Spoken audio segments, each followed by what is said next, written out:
Hey,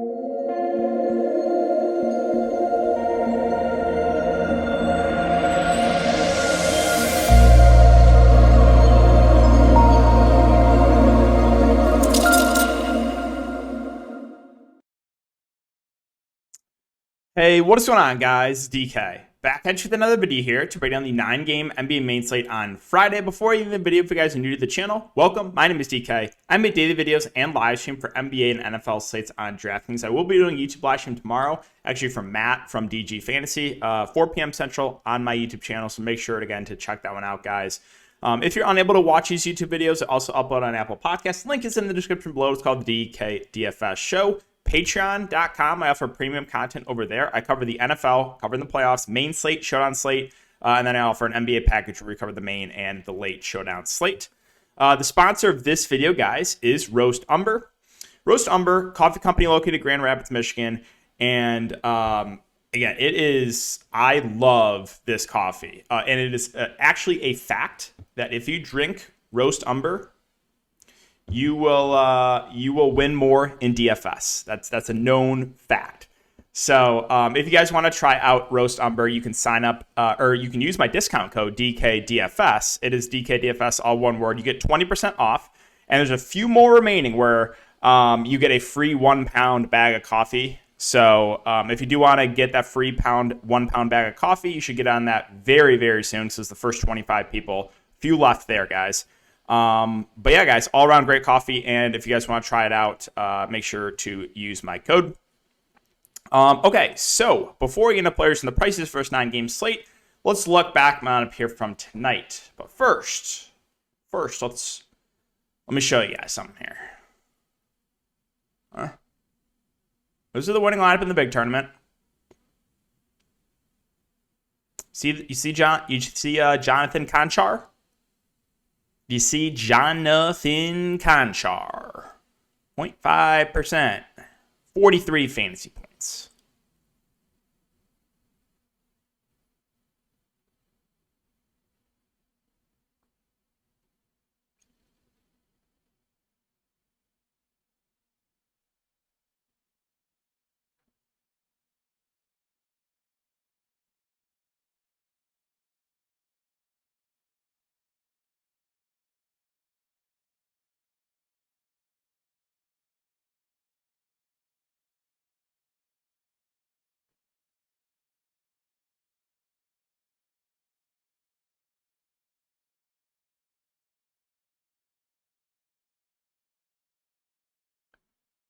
The last two slates, I take a shot in this guy at extremely low ownership.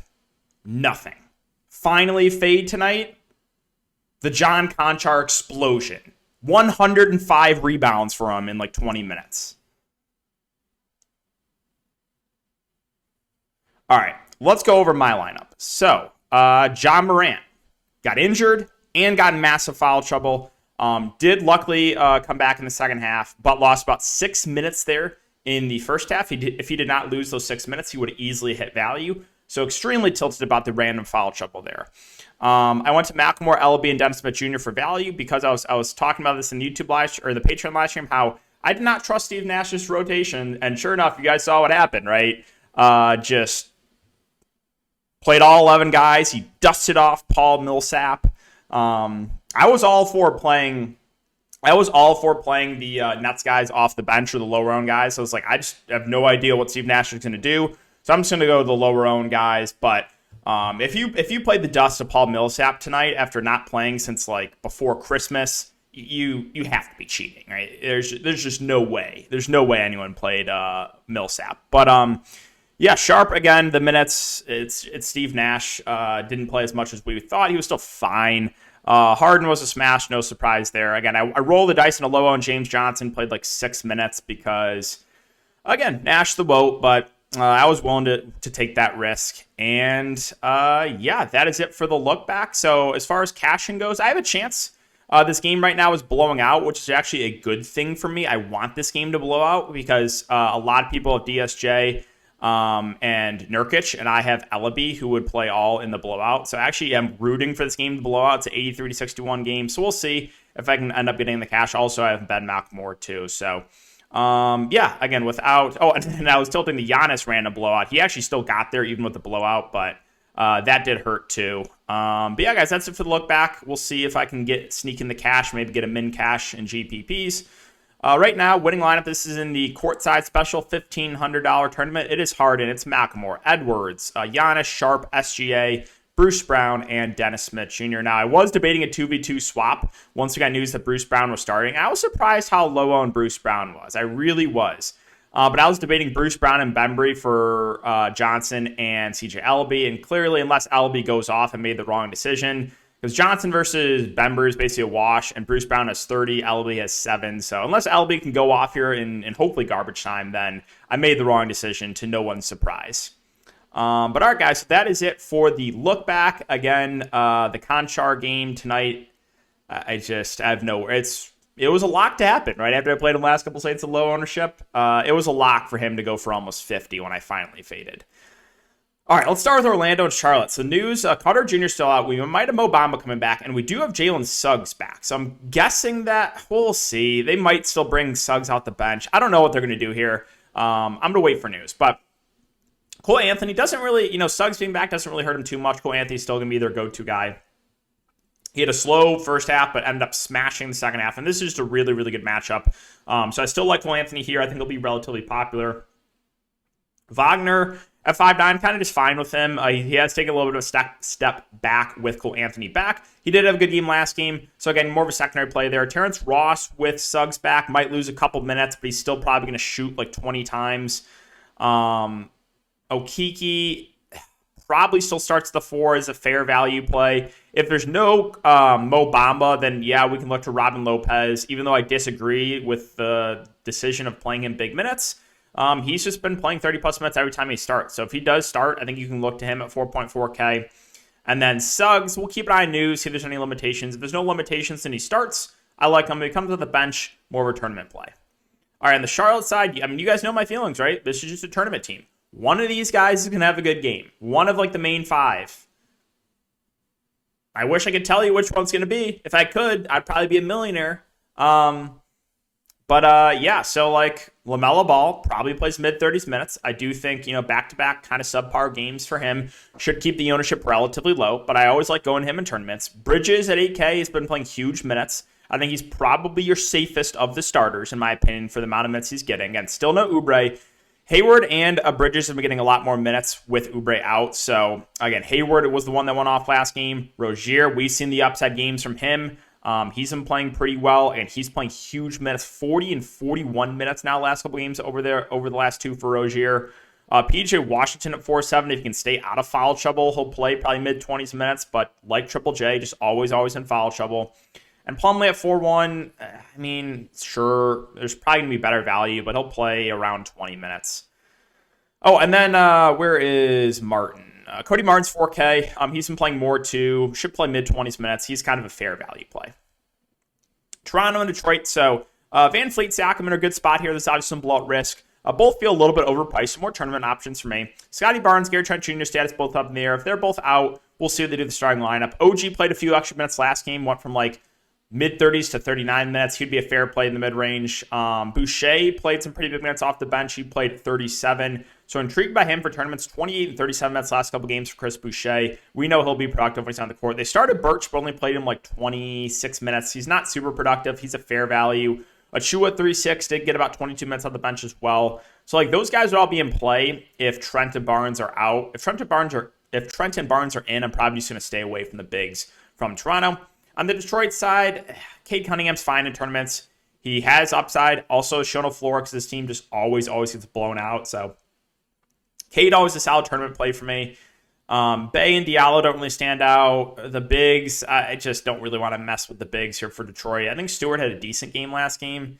He did, but sometimes they're closing with Trey Lyles. I just don't know what's going to happen with this rotation. Killian Hayes finally had a decent game after I played him at pretty low ownership previous slates. Again, kind of not to the John Conchar extent of absolutely breaking the slate, but of course that was bound to happen. Phoenix and Indiana, so it's a pretty solid matchup here for both guards. Booker, fine tournament play, feels a little overpriced. Chris Paul, probably your safer bet at 7-9 is a little bit higher floor. Ayton at 7-6 has been kind of disappointing over the last couple games. So this is a big front court here for the Pacers. Keep an eye on Cam Johnson news. If he's out, you can look to Jay Crowder. Now, he's not as good a value play as he was last slate when he was 3.9K, but he would be in play because the minutes increase, right? He played 35 minutes instead of the normal like high 20s for Crowder.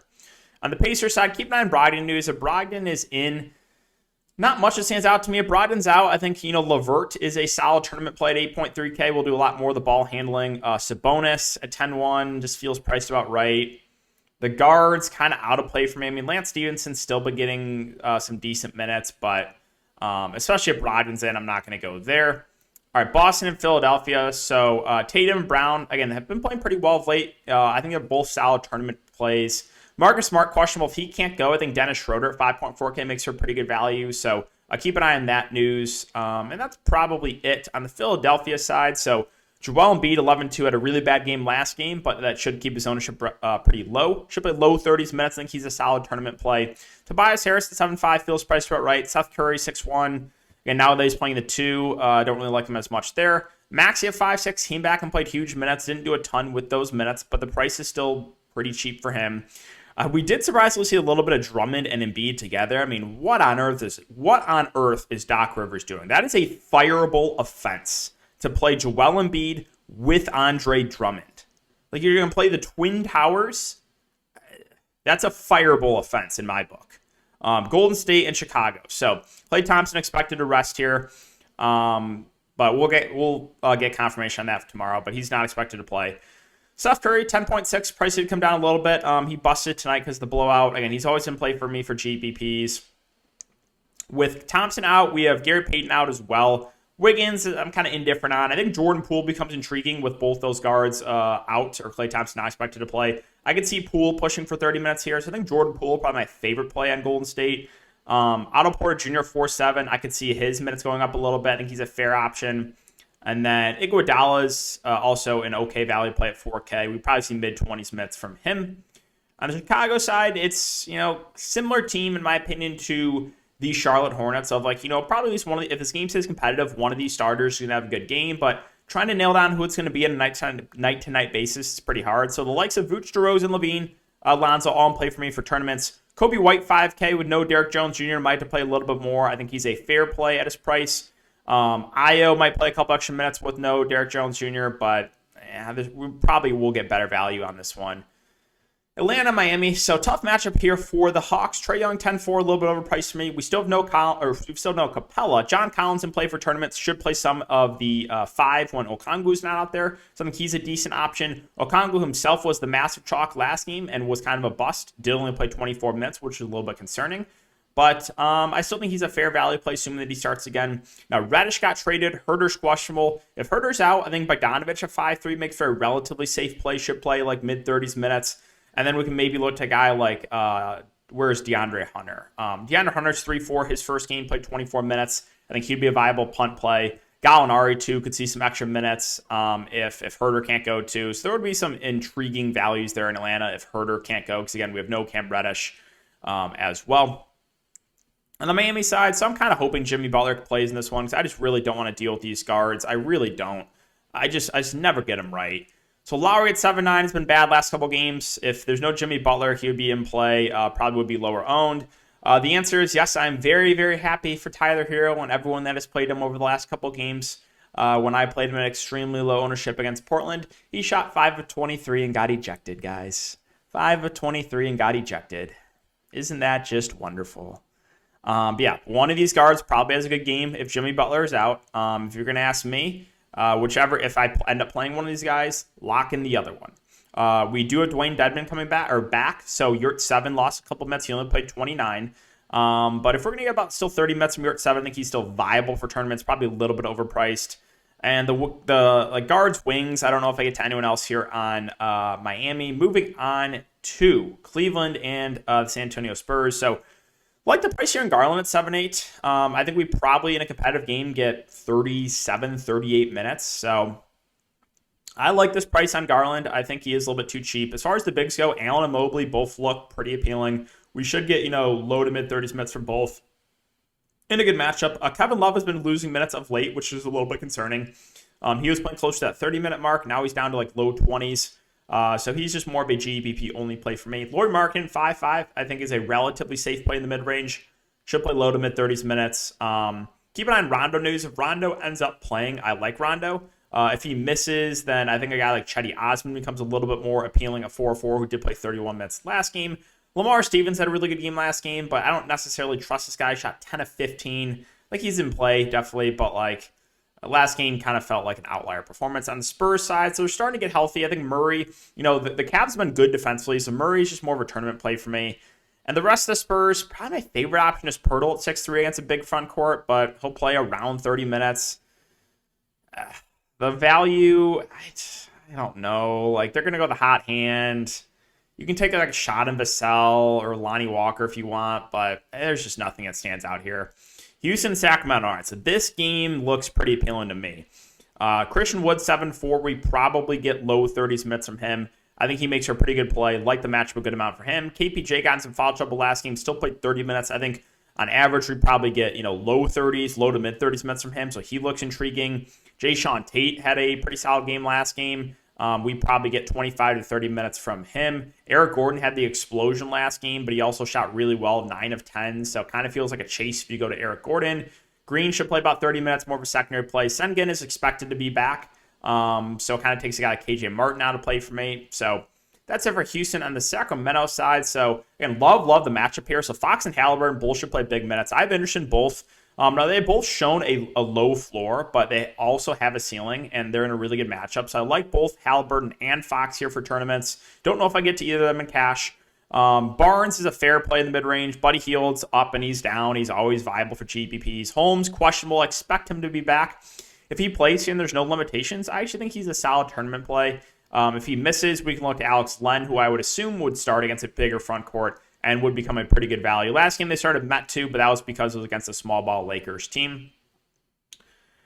And finally, Dallas and Memphis. So Luka Doncic, 10-9, had a bad game last game against the Knicks, but he should play mid-30s minutes. So I think Luka's a pretty solid play. Brunson feels a little bit overpriced. Tim Hardaway Jr. at 5K. We probably get mid to high 20s minutes from him, which makes him a fair tournament play. Is scoring dependent, though. Maxi Kleber without Porzingis has been playing some pretty big minutes, but the price is to a point where he feels about right. And there's not a ton else I'm really interested in. I mean, Dorian Finney-Smith, we probably get low 30s minutes from him, but he's not going to do much when he's on the court offensive-wise.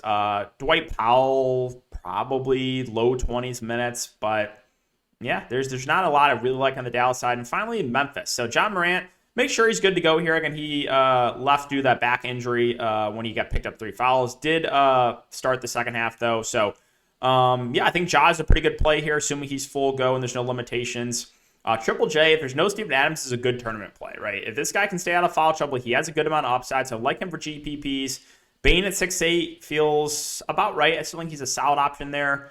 They've been starting slow-mo, but he's a secondary play for me. Clark feels a little bit overpriced. Melton, Tyus Jones are always viable plays in tournaments. Again, the Conchar experience, I can't. I'm in so much pain from it. If he's going to be really popular, then I'm perfectly fine looking elsewhere. Like, the Grizzlies have shown they're going to go the hot hand outside of like Ja, Triple J, and Bane. Like, the other two in the closing lineup will be a hot hand situation. Like, when Tyus Jones last game turned into Steph Curry, he closed, right? So it's a hot hand situation with the rest of the Memphis Grizzlies. But yeah, guys, that is going to do it for the video today. So if you have enjoyed the content, just make sure to hit that like button, subscribe, and hit the notification bell. Make sure to check out the live stream tomorrow. Super excited for that one, guys. Thanks again. Have a great night, and I'll see you guys all tomorrow in the live stream.